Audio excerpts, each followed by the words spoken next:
এদিকে ফের প্রশাসনের একাংশকে নিশানা কুণাল ঘোষের। সোশ্যাল মিডিয়ায় পোস্ট করে কুণাল লিখেছেন, প্রশাসনের কিছু পদক্ষেপকে মানুষ ভুল বুঝেছেন, সেখান থেকে বিরক্তি, অবিশ্বাসের বাতাবরণ তৈরি হয়েছে, তাই নাগরিকদের পথে নামতে হচ্ছে। প্রশাসন এমন কোনো কাজ করবে কেন যে অবস্থা সামলাতে শাসক দলকেও বিচার চাই কর্মসূচি নিতে হবে। সোশ্যাল মিডিয়ায় পোস্ট করে প্রশ্ন তুললেন কুণাল ঘোষ। প্রশাসনের একাংশের কাজ নিয়েই প্রশ্ন তুললেন তৃণমূল নেতা। UEM Jaipur is a perfect target for prospective students aspiring for good jobs, good education with future-ready skills.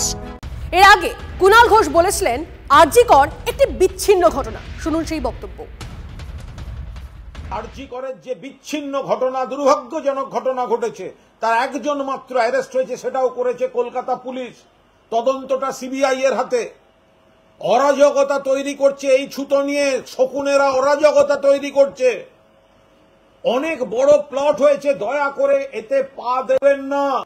একটি সামাজিক বিচ্ছিন্ন কুৎসিত অপরাধ, তাকে কেন্দ্র করে সেই মমতা বন্দ্যোপাধ্যায়কে টার্গেট করে বাংলা দখলের, বাংলাকে অরাজক পরিস্থিতির দিকে ঠেলে দেওয়ার চেষ্টা করছে ভারতীয় জনতা পার্টি। দয়া করে এটা হতে দেবেন না। কুণাল ঘোষ আগে একবার বললেন বিচ্ছিন্ন ঘটনা, আবার তার আজকের পোস্ট, সমস্তটা নিয়ে বিজেপির তরফ থেকে আমরা প্রতিক্রিয়া পেয়েছি। সজল ঘোষ তিনি কি বলছেন শুনুন। কুণাল ঘোষও কি তাহলে মমতা ব্যানার্জি পদত্যাগ চাইছেন? উনি তো নিজে বলছেন শাসক এরম কাজ করবে কেন, আর মমতা ব্যানার্জি বারবার এমন কাজ করছেন কেন? তাহলে তো আমার মনে হয় যে ওনারও পদত্যাগ চাওয়া উচিত কুণাল ঘোষের। আমি দেখুন, কুণাল ঘোষের মতন ব্যক্তিত্বর কোনো বক্তব্য নিয়ে আমার কোনো রিয়াকশন দেওয়ার বিন্দুমাত্র ইচ্ছে নেই। কারণ এই মানুষগুলো কখন কাকে খোঁচা দেয় আর কখন কাকে চুমু খায়, এটা বোঝা বড় দায়। অর্থাৎ একে নিয়ে কথা বলাই মুশকিল। আসলে রাজনৈতিক ভাবে একেবারে অপ্রাসঙ্গিক ব্যক্তিরা এইভাবেই লাইমলাইটে নিজেদের ধরে রাখে।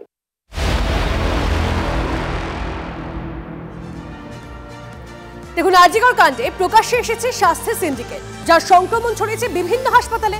উত্তরবঙ্গ লবির দাপট, অনিয়ম, হুমকি, স্বাস্থ্য সিন্ডিকেটের ঘুঘুই বিভিন্ন মেডিকেল কলেজ হাসপাতালে। শুরুতেই মেদিনীপুর মেডিকেল কলেজ, 7 ঘন্টা পর সেখানে ঘেরাও মুক্ত মেদিনীপুর মেডিকেল কলেজ কর্তৃপক্ষ। গতকাল সন্ধ্যে থেকে এমএসভিপি, ডিন অফ স্টুডেন্ট ও চক্ষু বিভাগের অ্যাসোসিয়েট প্রফেসরকে ঘেরাও করেন জুনিয়র ডাক্তাররা। কলেজের প্রাক্তন ছাত্র ও টিএমসিপি ইউনিট প্রেসিডেন্ট মুস্তাফিজুর রহমানকে নিয়ে কলেজ কর্তৃপক্ষ যে নির্দেশিকা জারি করেছে তা প্রত্যাহারের দাবিতে বিক্ষোভ দেখান জুনিয়র ডাক্তাররা। সোমবার নতুন করে পুরো বিষয় নিয়ে বৈঠক হবে। কর্তৃপক্ষের থেকে লিখিত আশ্বাস পাওয়ার পর ঘেরাও তুলে নেন জুনিয়র ডাক্তাররা। মুস্তাফিজুরকে কি বাঁচানোর চেষ্টা করছে কলেজ কাউন্সিল? সাংবাদিকদের প্রশ্ন এড়িয়ে যান এমএসভিপি এবং ডিন অফ স্টুডেন্টস। আমরা সেই আবেদন আমরা গণতান্ত্রিক উপায়ে আদায় করতে পেরেছি। সিদ্ধান্ত এমএসভিপি স্যার, ডিন স্যার, ওনারা আমাদের যে দাবি ছিল সেই দাবিতে ওনারা সই করেছেন। মানে আবার সোমবার দিন বৈঠক? হ্যাঁ, কোনো আটকে নয়, ওদের সাথে ডিসকাশন হচ্ছিল আমাদের। তারপরে ম্যাডাম যেরকম ইনস্ট্রাকশন দিয়েছেন ওইভাবে ওদেরকে জানিয়ে দেওয়া হয়েছে। কলেজ কাউন্সিলের ডিসিশন যা হয়েছে, এনকোয়ারি চলছে, ইনভেস্টিগেশন চলছে। এদিকে এবার হুমকির মুখে বর্ধমান মেডিকেলের জুনিয়র ডাক্তাররা। ক্রমাগত হুমকির অভিযোগে ভয়ের পরিবেশ বর্ধমান মেডিকেল কলেজ চত্বরে। অভিযোগ, শুক্রবার জিবি মিটিং চলাকালীন কয়েকজন বহিরাগত ও পাস আউট ডাক্তার আন্দোলন রোখার হুঁশিয়ারি দেয়। আন্দোলনকারীদের হস্টেল থেকে বার করে দেওয়া, পরীক্ষায় বসতে না দেওয়া এবং রেজিস্ট্রেশন দেওয়া হবে না বলে হুমকি দেওয়া হয় বলে অভিযোগ। এই ঘটনার পরে আন্দোলনকারী জুনিয়র ডাক্তাররা আতঙ্কিত হলেও আন্দোলন থেকে সরে যাওয়ার কোনো প্রশ্নই নেই বলে সাফ জানিয়ে দেন তারা। এ নিয়ে অধ্যক্ষকে ডেপুটেশন দেন তারা। অধ্যক্ষ ব্যবস্থা নেওয়ার আশ্বাস দিয়েছেন। আজকে প্রিন্সিপাল ম্যাডাম কর্তৃপক্ষের কাছে আজকে আমাদের ডেপুটেশন ছিল এবং তার ধারাবাহিকতায় বর্ধমান থানাতে আমরা তাদের নামে অভিযোগ করছি, জেনারেল ডায়েরি আমরা লজ করছি যে কেন তারা এরকম সিনিয়র জুনিয়রকে তার মান সম্মান হানি করে এরকমভাবে তারা হুমকি ধুমকি থ্রেট দেওয়ার এই দুঃসাহসটা পায় কোথা থেকে। পাস ফেল, অনার্স ফেল করিয়ে দেওয়া, হোস্টেলের বেড, এই যে একটা দুঃশাসনের চক্র বিভিন্ন কলেজে কলেজে গজিয়ে উঠেছে। আজকের পশ্চিমবঙ্গের ছাত্র সমাজ তাকে শেকড় সহ সমূলে উৎপাটন করতে চাইছে। নিশ্চয়ই তার সেখানে আমার দায়িত্ব আছে, তাদেরকে যেন আতঙ্কে না থাকে সেটা নিশ্চয়ই আমি দেখছি।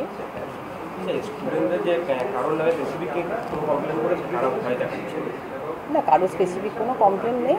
যেটুকু আছে ওরা যেটুকুনি চাইছে একটা ভয়ের মানে যাতে বাতাবরণ না থাকে, আমি নিশ্চয়ই সেই পার্টটা দেখব।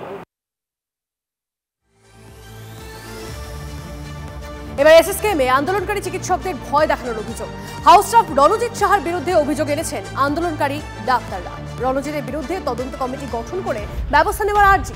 এসএসকেএমের ডিরেক্টরের কাছে আর্জি আন্দোলনকারী রেসিডেন্ট ডাক্তারদের।